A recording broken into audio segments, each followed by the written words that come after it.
तुझे साफ देता हूं, तू जितना उज्जवल है, इस उज्जवलता में हमारे वस्त्र का, गीले वस्त्र का जो दाग तेरी उज्जवलता में लगा है वो सदा लगा रहेगा।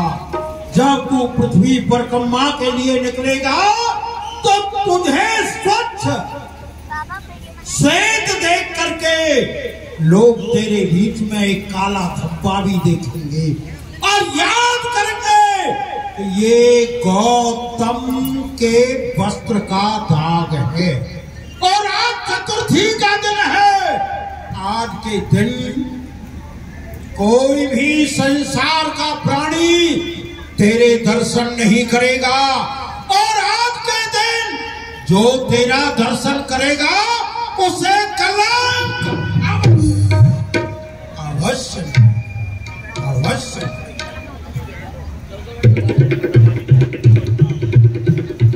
अहिल्या, द्वार खोलो।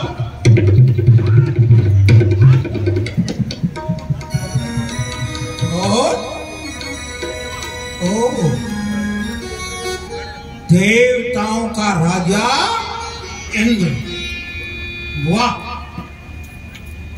क्या स्वर्ग से तेरा जी नहीं भरा? एक से एक सुंदर अप्सराएं तेरे स्वर्ग में, सची जैसी रानी तेरे स्वर्ग में, मैना, रंभा, उर्वशी, दासियां वो तेरी सेवा में। फिर भी कामी, तू इतना कामांध हो गया, एक ऋषि पत्नी के साथ तूने रमण करने का साहस किया।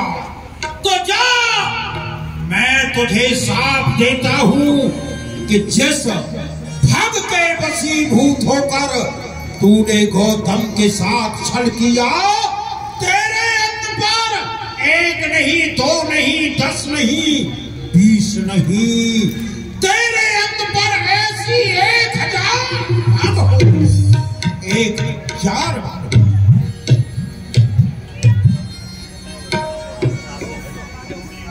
ये देख, पतिव्रता अहिल्या।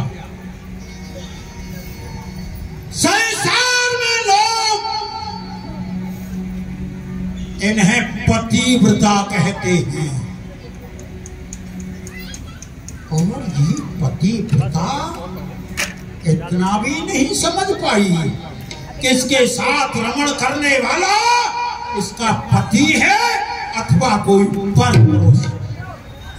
अरे तेरी मति तो उस पत्थर से भी बदतर हो गई। जिस पत्थर के ऊपर होकर के न जाने कितने पथिक निकल जाते हैं, उसे ये भान ही नहीं रहता कि मेरे ऊपर से कौन निकल के गया है और कौन नहीं। वही गति तेरी मति की हो गई। अरे तुझे इतना भान नहीं रहा कि तेरे साथ रमण करने वाला तेरा पति नहीं पर पुरुष है। तो जा, मैं तुझे साथ देता हूं अहिल्या, तू पत्थर की सिला। अंजना, वाह, हमारी पुत्री अंजना गौतम ऋषि की पुत्री अंजना, तू जाग गई थी और ये कृत्य अपने आंखों से देखती रही कि तेरी माता के साथ रमण करने वाला कोई परपुरुष है।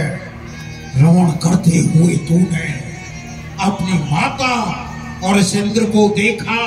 तो जा, मैं तुझे भी साथ देता हूं, तेरे क्वारी के ही पुत्र उत्पन्न होगा। बहुत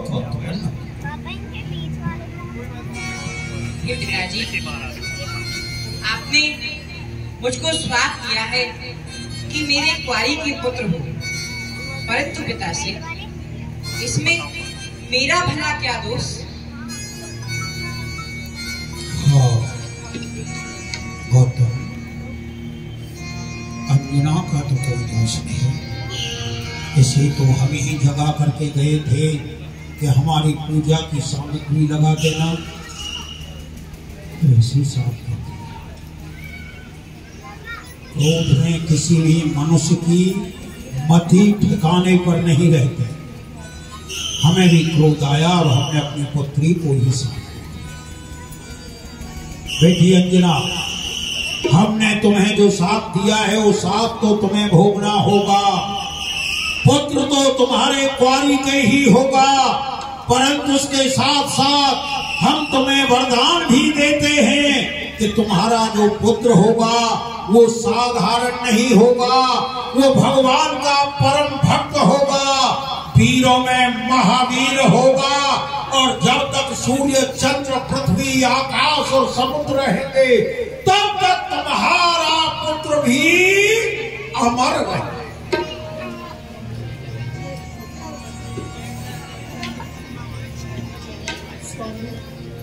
आपने जो मुझे साथ दिया है सिरोधार्य है, लेकिन आप मुझे ये तो बता दो कि मेरा उद्धार कैसे होगा। अहिल्या, हम आज ही ये आश्रम त्याग देंगे। इस आश्रम को पशु पक्षी भी त्याग देंगे। वृक्ष सब सूख जाएंगे, सरोवर से जल समाप्त हो जाएगा, तुम पत्थर की शिला बन करके यहाँ पड़ी रहोगी। त्रेता युग में मर्यादा पुरुषोत्तम श्री राम भूतल का भार उतारने के लिए इस मार्ग से जाएंगे, और जब वो इस मार्ग से जाएंगे उनके चरणों की रज तुम्हारे अंग से लगेगी। उनके चरण स्पर्श होते ही तुम शिला यौन से मुक्त हो जाओगी और परलोक में आकर के हमें प्राप्त करोगे। हे ऋषिवर, मैं जानता हूँ मेरा जो अपराध है वह क्षमा के योग्य नहीं है। मैंने ऋषि का अपराध किया है, लेकिन संत हृदय नवनीत समान। संत का जो हृदय होता है वह माखन से भी कोमल होता है। हाँ, तुम संतों को सताते जाओ और संतों का हृदय माखन से भी कोमल हो जाए। मैं क्षमा प्रार्थी हूँ। आपने जो श्राप दिया है, मेरा उद्धार कैसे होगा, कृपया करके आप मुझे बताएं। देवराज, तुम्हारा अपराध अक्षम्य है, क्षमा के योग्य नहीं। किंतु तुमने कहा कि आप संत हैं, ठीक है, हमने क्रोध में आकर के तुम्हें साथ तो दे दिया। तुम्हारे अंग पर 1000 छिद्र हो जाएंगे। तुम संसार में किसी को मुंह दिखाने के योग्य नहीं होगे। त्रेता युग में जाओ, भगवान श्री राम भगवान शिव के पिनाक को तोड़ेंगे। उस समय उस पिनाक से जो आवाज आएगी वो आवाज तुम्हारे कानों में पड़ेगी, और उस आवाज के कानों में पड़ते ही ये 1000 भव 1000 नेत्रों में परिवर्तित हो जाएंगे। भगवान दूल्हा स्वरूप धारण करेंगे।